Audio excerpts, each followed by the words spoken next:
Halo semuanya, selamat datang di podcast saya. Ini ada di episode kedua ya. Di episode pertama, aku membahas tentang apa yang dilakuin oleh mahasiswa akuntansi mahasiswa akuntansi sama Kak Fatur. Nah, pada kesempatan ini aku mau ngobrolin tentang seperti yang kita tahu ya, eh, masyarakat umum tuh punya apa namanya, punya gambaran tentang mahasiswa itu ada beberapa tipe. Gitu. Yang kita tahu mungkin ya ada kupu-kupu, ada kura-kura, atau mungkin kuker-kuker ya, kuliah kerja. Nah, aku di sini tuh mau bahas ya bareng eh, temanku, salah satu temanku yang luar biasa ini tentang ketiga tipe itu. Karena menurutku ya tamu kita pada kesempatan kali ini tuh masuk dalam dua kategori itu. Jadi kura-kura dan kuker-kuker. Jadi aku pengen tahu sih apa sih manfaatnya, itu apa sih benefitnya kita memilih untuk menjadi mahasiswa kura-kura dan kuker-kuker. Kenapa nggak kupu-kupu aja gitu ya kan? Nah, kita akan bahas sama itu sama Kak Nabila. Alasan kenapa Kak Nabila, karena Kak Nabila ini salah satu temanku yang Kak Nabila pertama aku kenal itu luar biasa. Tapi makin kesini makin luar biasa. Jadi maksudnya aktif lah gitu dalam berkegiatan di kuliah, nggak hanya perform di mata kuliah aja, tapi bisa perform di berbagai macam hal gitu, kayak misalnya ya berorganisasi, ikut penelitian dosen, lomba-lomba, ikut kegiatan banyak. Dan aku ingin minta pendapatnya gitu, kenapa kok harus seperti itu, kenapa nggak kupu-kupu aja gitu. Karena kan kalau kita kupu-kupu aja kan kita bisa memfokuskan semua pikiran kita ke dalam satu hal, yaitu adalah kuliah. Karena kita berkuliah tujuannya ya berkuliah untuk mendapatkan nilai yang bagus. Nah, mungkin itu eh, awalan dari video ini. Mungkin sebelum itu kita bisa kenalan nih sama Kak Nabila. Oke, Oke. halo Ya, halo Kak. Kak. Kenalin aku Nabila Karisa. Ya, Aku dari akuntansi juga sama kayak Kakak. kebetulan sama. Ya, ya. Iya. Asalnya Aku asalnya dari Blitar. asal dari Blitar. Oke. Nah, tadi karena udah sebelumnya aku terima kasih banyak ya buat Kak Nabila udah mau diundang, karena sekarang nih masih pagi banget ya, dan nanti jam 9 Kak Nabila harus Waduh. harus magang, jadi sangat apresiasi lah untuk menyempatkan waktunya untuk ngobrol sama kita dan berbagi. Nah, tadi Ana udah bilang ya kalau misalnya ada tiga tipe mahasiswa, ada kura-kura, ada kuker-kuker, dan Kak Nabila ini masuk di kedua tipe itu. Dan aku mau nanya sih, kenapa kok Kak Nabila memilih untuk menjadi mahasiswa dengan tipe seperti itu? Kenapa nggak kupu-kupu aja gitu? Karena kan ya kalau kupu-kupu kan kita bisa fokus satu hal ya. Kita bisa dalam seminggu kita ada 5 hari kita fokuskan ke satu hal, yaitu adalah kuliah, mendapatkan nilai A. Dan benefitnya apa? Benefitnya kita bisa belajar sepanjang hari, dan dampaknya adalah kita dapat nilai A, bisa mungkin lulus cepat, bahkan cum laude. Kenapa orang kan mau ya lulus cum laude? Dan Pastinya. ya kan mau kan, dan kenapa kok milih malah mensusahkan diri ikut berbagai macam aktivitas yang mungkin bisa berpengaruh ke nilai tadi, kenapa? Oke, kalau menurut sudut pandangku nih Kak ya, kalau kenapa nggak milih jadi kupu-kupu, kuliah pulang. Nah dulu itu waktu SMA aku tipikal anak yang habis sekolah pulang, jadi nggak ikut yang organisasi gitu Kak. Jadi aku ngerasanya aku kurang bisa berkembang dan eksplor diri. Nah lewat dari eh, kura-kura ya, Udah kuliah rapat rapat ya, ya. bener ya. Nah, itu tuh aku bisa jadi mengeksplor diri aku. Mungkin aku dulu itu awalnya mau mengeksplor diri.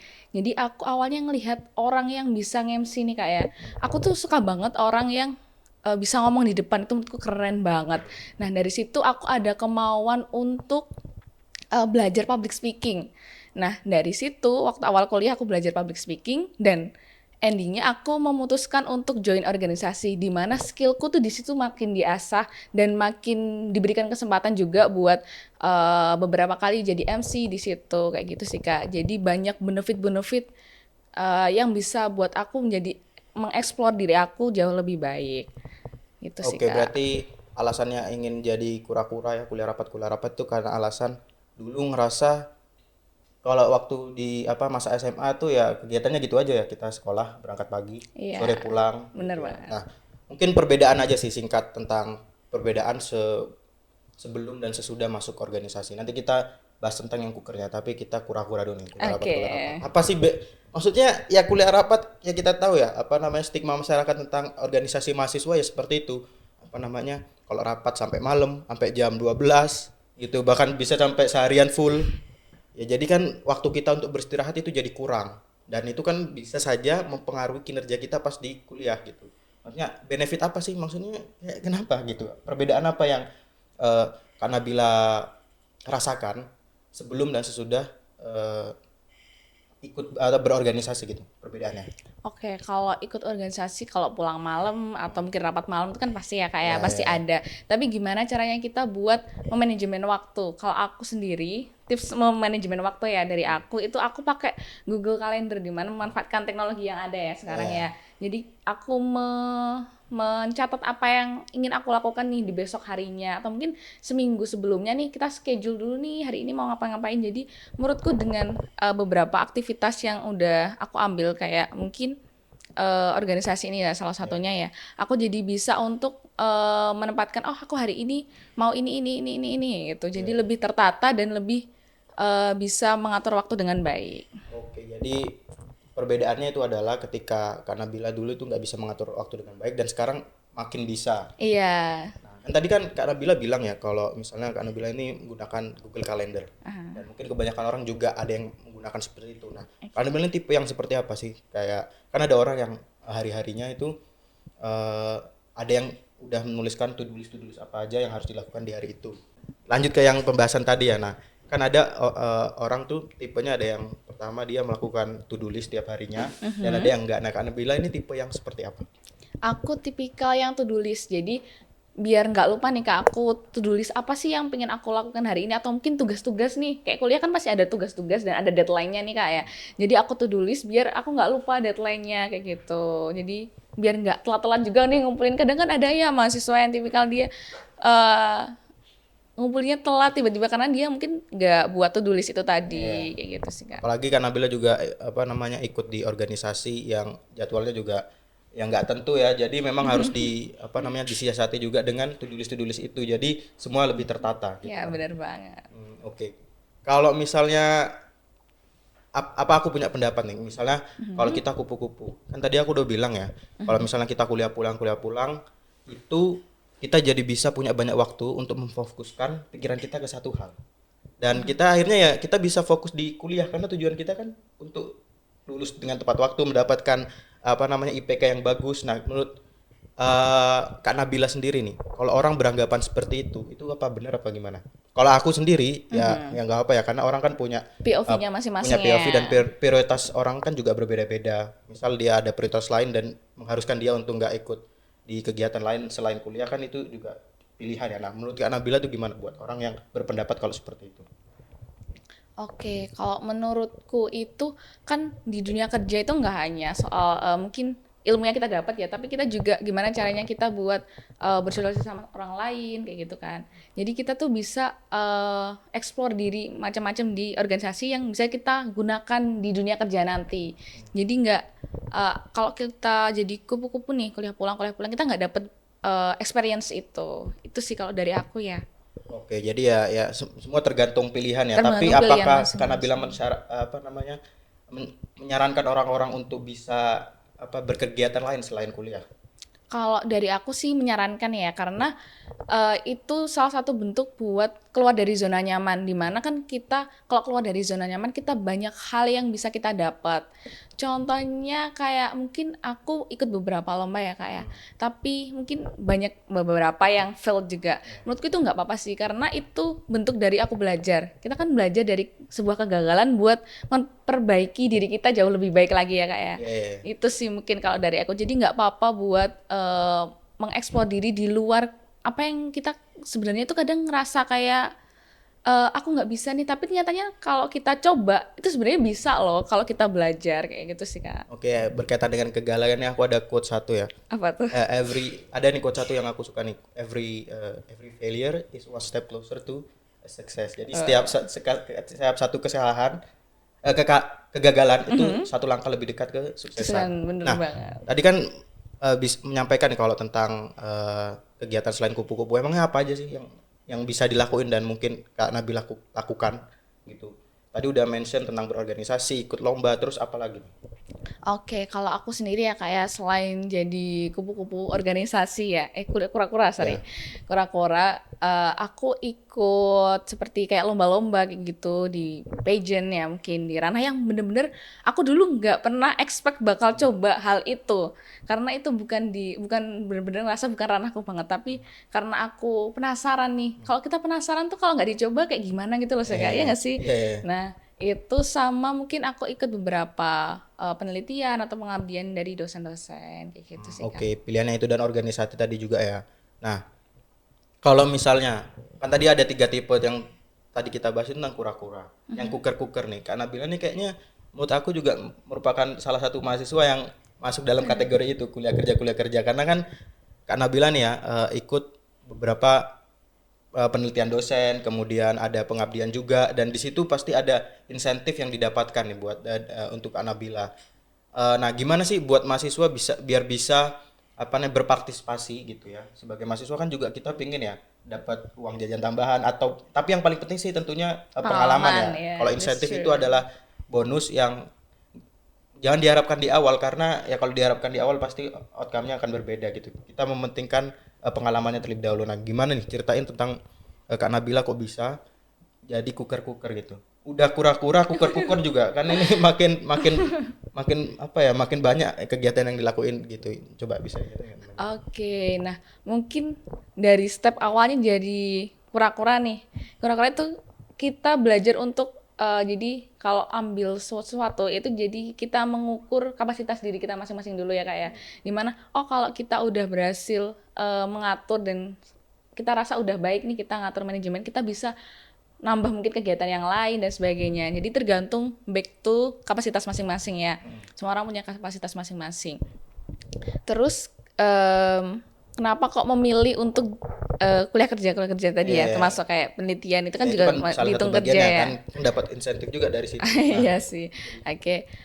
Jadi menurutku itu kan nanti kita pasti akan kerja deh setelah kita lulus lulus ya ya kita kerja. pasti kan akan kerja. Dimana itu juga menurutku melatih kita untuk terjun di lapangan langsung dan salah satunya juga kita bisa berdampak pada sekitar juga dong Ya, ya. pastinya. Jadi kita nggak hanya berdampak di lingkungan kampus juga, pasti juga di luar kampus juga kita berdampak karena kan juga ada pengabdian masyarakat dan penelitian kan juga di masyarakat ya.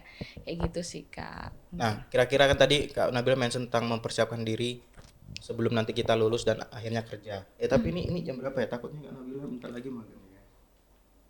Masih. Oke, masih lama ya. Oke, Oke, masih nah, lama, masih awal. kan tadi mention tentang persiapan kerja. Emang apa yang Kak Nabila lihat dari ikut di apa namanya penelitian, ikut di pengabdian?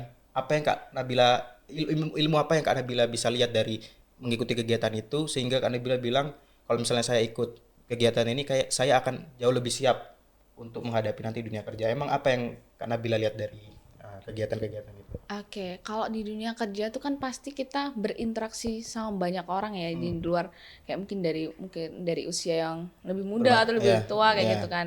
Nah, sama kayak di dunia kerja pun kita harus juga berinteraksi dengan orang lain di mana itu kita harus bisa mungkin mengomunikasikannya dengan baik dan Ya. sebagainya kayak gitu-gitu sih Kak. Mungkin itu. Jadi ilmu yang didapatkan kemampuan untuk berinteraksi Dan dengan bersosialisasi bersosialisasi dengan apa namanya dunia luar lah karakter ya istilahnya. dunia luar ya dunia profesional. Iya. Jadi itu yang Kak Nabila dapatkan. Nah, mungkin selain opsi itu nih, Kak Nabila ada ikut ikut apa namanya part time atau kegiatan lain nggak yang selain penelitian? Oh, sejauh ini belum ada sih, Kak. Mungkin karena kegiatan sekarang kan lagi magang ya. Jadi Magang. fokus untuk magang sama organisasi dan itu tadi kayak penelitian dan pengabdian sama dosen. Jadi Nah, mungkin sejauh ini cukup itu dulu. ya, tapi Kak Nabila punya kenalan nggak yang dia tuh kuliah juga, organisasi juga, apa namanya part time pun juga ada nggak kenalan dan biasanya mahasiswa ini bagaimana sih cara mahasiswa ini bisa eh, memanfaatkan mungkin sisa waktu yang dia miliki untuk menghasilkan apa uang gitu ada nggak teman Kak Nabila yang mungkin bisa ditetapkan dan pastinya ada sih kayaknya nih Kak Nabila. Waduh. Mungkin kalau rata-rata temenku itu ngambil di waktu liburan ya, kayak liburan buat magang dan sebagainya, kayak gitu-gitu sih Kak mungkin.